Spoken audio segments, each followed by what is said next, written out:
But I would think, the average youngster would be, you know, video games, out and about, but, you wanna stand up and, hold people accountable, and to fight the good fight.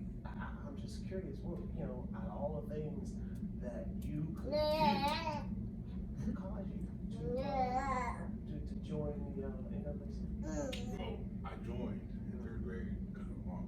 Oh, she was waiting for that to come out. She was waiting for that to But come out. hold up, but here's what's key. I joined it too. For real? Here's what's key though. He said something that was deep. Third grade.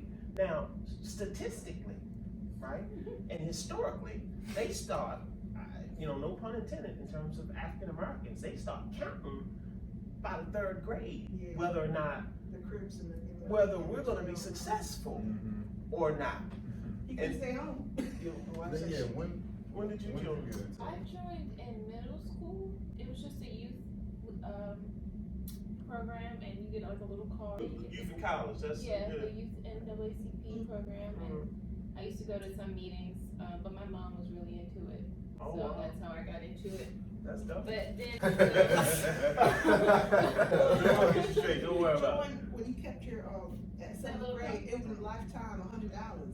oh really? He's a lifetime. Oh okay. Hey, at 16, I wasn't even thinking about, I was thinking about self.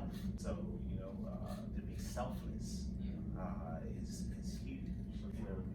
At 16, because like being selfless helps you your commitment because you're able to cut off everything and to focus on one thing and just allow what they say, allow the main thing to be the main thing. Tunnel vision. Right. Tunnel vision. Right, I who else speak to gets that. right? I speak to that often, man. For real, just having something that you can, even at like the age of 16. I mean, I feel like the NFL became my dream probably around. I probably like 15, 16 years old, like 10th grade, high school, and my first goal was to get a Division I scholarship because I just thought that it'd just be cool to be one of those guys from my state to like go to school for free. I didn't understand about student loans and debt and all that at the time, so it wasn't even because of that.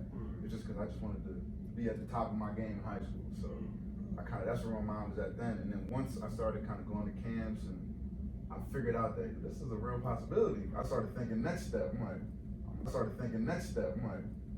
And then like just having that and being able to kind of block out the high school parties and like the stuff that I knew wasn't gonna help me get to my end goal. I was able to just block that stuff out and kind of like be a leader amongst my friends in terms of that, and even like helping some of them come along because like I wasn't selfish at all about mine. Like if I was going to a camp, my teammates would know. Like, I'm trying to get y'all to come too because I want y'all to get scholarships. I want y'all to get recognition. I mean, even in high school, I kind of. Is that why you do camp and stuff, man? Yeah, that's my thing now. Like, I feel like my passion is really helping the youth. Just reach their aspirations. They want to go collegiately. They want to get professionally, and kind of just giving them the tools and the keys that I wish I had. Cause I didn't really have anybody. I had a couple guys in my high school that like went to this school, Western Michigan. And, like that was a Division I school. And they got their school paid for. I thought like that was a Division I school. And they got their school paid for. And I didn't really talk to them much because like I was a freshman when like they were seniors. But like now, like to this day, I can talk to them and like because we both been there. But little do they know, they were like my role models in high school. Because I'm like, wow, everybody loves them. They going to college for free. Like they the cool kids, But they all stayed out of trouble. They got their school stuff done. And I told myself in my head in 9th grade, like, yeah, I'm gonna be like them. So that's cool. That's another thing. At 16, fighting with. How do you and what do you say to young people who, it's me when I was 16. Unfortunately, I made some choices, and I couldn't withstand the temptation, right? So, with the temptation of the allurements of, doing illegal behavior and being, adept to health and, finance and all those things. What do you say to young people to help them, to kind of center and kind of focus on what it is that they need to focus on? Well, what I do taking into account the cost benefit and see what am I doing for myself see what steps I can take, what things are like, what are the obstacles in my way. So like for me, I was really thinking about the physical things in life, you know. I was also thinking like, how can I better my mind? And with this NACP being nurtured at a young age, helps you get into that mindset of helping others, and also being in our educational courses help me be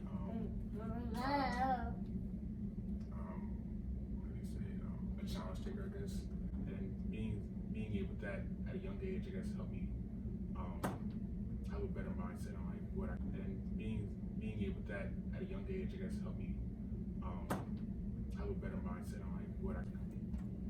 All right, that's deep. What's your end goal if you have one already? Like, what do you want when you're 30 to be? Like, what is your I want to be mentally in tune and also financially stable. I think I want to be a cybersecurity information system manager, business manager, CEO of my own company. I got you doing the NAACP on the side now. You know, I'm sure you'll stay in tune. and the one thing about the NAACP, it's a lifestyle. I understand. Yeah. It's not always just throughout just my life and my career. Like it's never just been easy. Like it's never like, well, I'm gonna do this. Boom, you got it. It's always like there's barriers, like you said. It's just about you being determined enough to overcome persevere it. through it. Right. And still in the process being able to find a peace of mind, man. Because you know I would get so frustrated and so out of pocket. You know what I mean? The process is rough. The process is rough. You know, and that's the whole ploy. That's what the devil. What's up, everybody? My name's Kyle Carter. I'm a former tight end in the NFL, and I just want to let you guys know about an opportunity that I have for you, an elite receivers clinic going on February 1st at Redline Nova, the Redline Athletics in Springfield, Virginia. It's a $50 clinic, and it's 2 hours. We're going to get into all the things you need to take your game to the next level and reach your potential this off season. This is the start of something special. I'd love for you guys to come out. So, in your clinic, what are some of the takeaways? All right, one thing they can look forward to, parents and the kids, is just the kids getting mainly a football IQ.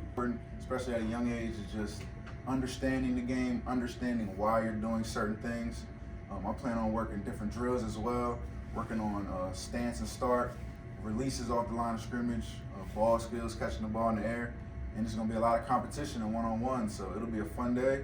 The kids will definitely learn something, and it'll be a small group, so sign up now, and I'm gonna try to get as much one-on-one time with the kids as possible. And being today is the day of service, MLK's day of service. You know, really thank you and your wife and your son for coming out.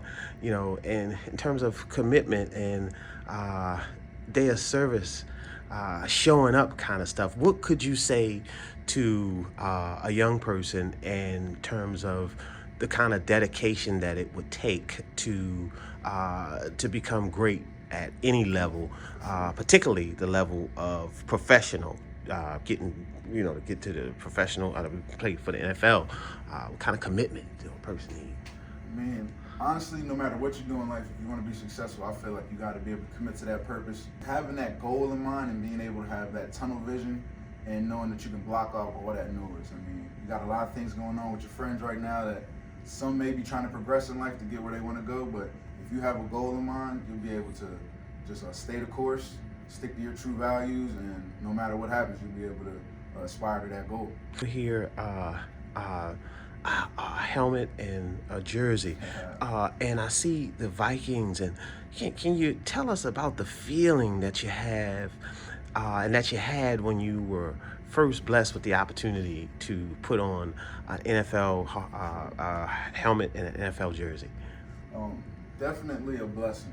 Definitely a blessing. I mean, I put in a lot of work to get there, but without God on my side and just some of the, some people call it luck, some people call it faith. And I mean, I feel like there were times where things could have went another way, and I was lucky enough to be able to get picked up by the Minnesota Vikings and get into a great opportunity where I'd be able to showcase my skills. And a great story that I do have is like my first actual professional game during the regular season was on my birthday.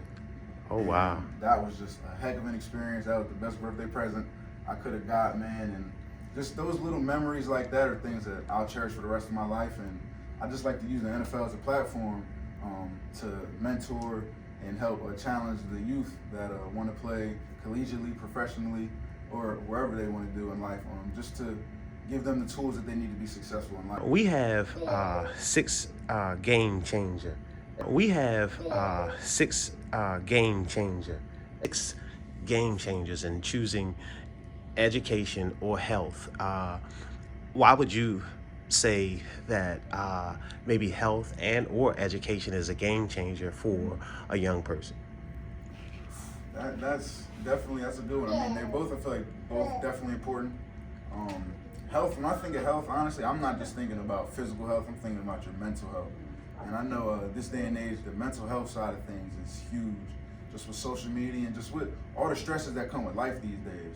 So I think taking care of your physical health first and foremost is very important, but that mental health is one thing that'll help you aspire to that next level. Being able to control your stress, being able to just take control of situations and not let them overcome you is very important in life.